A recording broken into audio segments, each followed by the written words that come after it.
Pendidikan memainkan peranan utama bagi pertumbuhan ekonomi dan pembangunan sesebuah negara. Proses pengajaran dan pembelajaran yang berlaku di bilik darjah merupakan petunjuk terbaik bagi kemajuan masa depan sesebuah negara.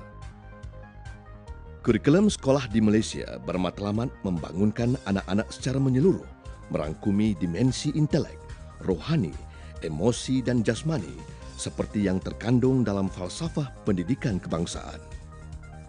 Maka pentaksiran secara holistik yang merangkumi pengetahuan, kemahiran dan nilai dilaksanakan sejajar dengan matlamat kurikulum yang dihasratkan.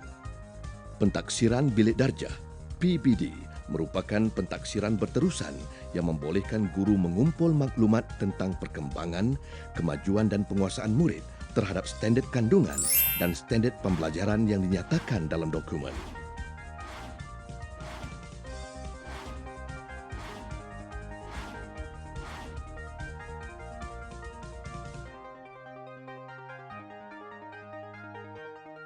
Standard kurikulum dan pentaksiran di SKP setiap mata pelajaran.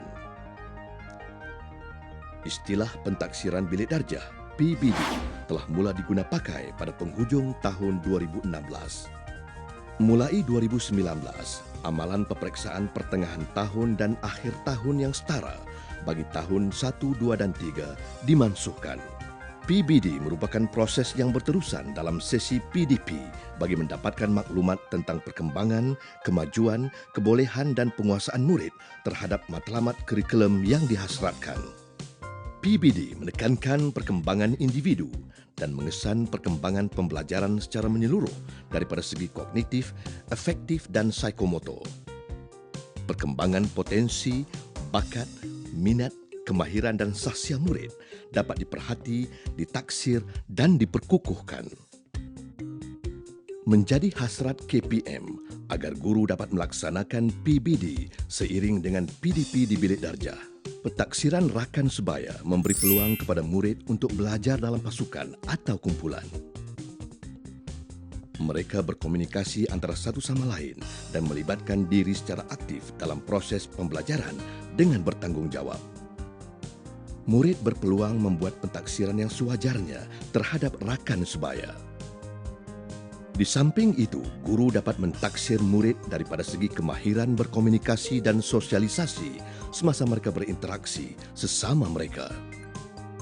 Pentaksiran kendiri berlaku apabila murid menilai kerja mereka sendiri bagi tujuan meningkatkan prestasi pada masa hadapan.